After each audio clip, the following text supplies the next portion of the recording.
பொங்கலின் சிறப்பு கொண்டாட்டத்தில் இந்த ஒரு நிகழ்ச்சியினை வழங்குவது உங்கள் சினி நாயகன். என்றும் உங்களுடைய ஆதரவு எங்களுக்கு வேண்டும். அனைவரும் கண்டு மகிழுங்கள். ஓ குரலி வித்தையா?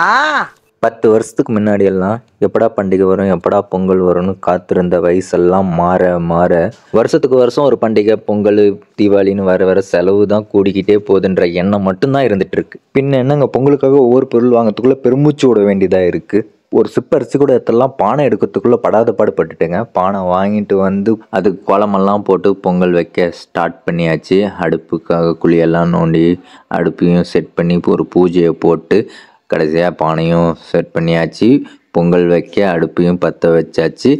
ஒரு வழியாக பொங்கலும் வந்து பொங்கலோ பொங்கல்னு குஷியாக சத்தத்தை போட்டுட்டு பானையில் அரிசியும் கொட்ட ஆரம்பிச்சு அப்படியே பொங்கலும் ரெடி ஆயிடுச்சு. ஒரு சின்ன ஹெல்ப் தாங்க செய்ய போனேன். அப்புறம் மொத்த வேலையும் என்கிட்டயே வாங்கிட்டாங்க. அப்பதான் எங்கள் அம்மா கிட்ட கேட்டுக்கிட்டேன், காலகாலத்தில் எனக்கு ஒரு கல்யாணத்தை பண்ணி வச்சுருந்தா உனக்கு உதவியாக என் பொண்டாட்டி வேலை செஞ்சுருப்பாள்ல, இப்போ மொத்த வேலையும் என்கிட்ட வாங்குறியே, நியாயமானு கேட்டேன். பொண்டாட்டி வந்தால் இதை விட மேலதே செய்வேன், முடிச்சு செய்டான்ட்டாங்க. நானும் கம்முன்னு செஞ்சேன். கொஞ்சம் காமெடி பண்ணலாமேன்னு ஒன்று ட்ரை பண்ணோம். இப்போ நான் உங்களுக்கு ஒன்று காட்ட போகிறேன். இங்கே பாருங்கள், இதுதான் மாடு, அதுதான் மடி, அதுக்கு கீழே இருக்குது பாருங்கள், அது பேர் காம்பு. அந்த காம்பில் தான் பால் கறப்பாங்க. அதுதான் நம்ம தினமும் பால்லாம் குடிக்கிறோம். வருஷத்துக்கு ஒரு கிரிக்கெட்ட சிக்கிறடா சாமி.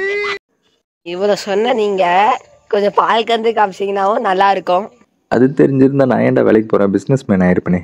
குருநாதா, பால் கறக்க போகிறேன், தயவு செஞ்சு அடிக்கடி போட்டுறாதப்பா, உனக்கு புண்ணியமாக போட்டோம். ஐயோ பயமாக இருக்க கை வைக்க. ஐயோ நம்மளால் அடியெல்லாம் வாங்க முடியாதுப்பா, அவங்ககிட்ட நம்ம அசிங்கமே பட்டுக்கலாம். அடேய் பானை எங்கடா?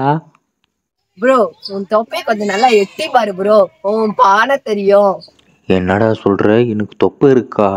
அடேய் உண்மையிலே தொப்பை இருக்காடா? சத்தியமாக தொப்பை இருக்கா எனக்கு? என்னடா சொல்கிற? ஐயோ ஐயோ வயசாயிடுச்சா எனக்கு அப்போ? ஐயோ டேய் எனக்கு ஒன்றும் கல்யாணமே ஆகலடா. ஓ உனக்கு இன்னும் கல்யாணம் ஆகுன்ற நம்பிக்கை எல்லாம் இருக்கோ? டேய் எனக்கு என்னடா குறை, பார்க்க ராஜா மாதிரி ஜம்முன்னு இருக்கும்ல. அங்க பாரு, உன் ஃப்ரெண்டு குழந்தைங்க கூட உன் கல்ல விளையாட வேண்டியது, நீ இன்னும் என்கிட்ட கல்யாணம் ஆகும்னு விளையாட்டு காமிச்சிட்டு இருக்க. ஏன்டா என்ன ரொம்ப டேமேஜ் பண்ணிடா. சின்ன பையன் சவகாசம் ரொம்ப தப்புன்றது ப்ரூவ் பண்ணிட்டான். கடைசியாக ஒன்று புரிஞ்சுக்கிட்டேன், வாழ்க்கையில் என்ன வேணால் நடக்கும், ஆனால் ஒரு நாள் செம்மையாக வாழணும். அதுக்கு நம்ம செம்மையாக சாப்பிட்டுட்டே இருக்கணும்ல. ஸோ பொங்கலையும் செம்மையாக சாப்பிட்டு செலிப்ரேட் பண்ணுங்க.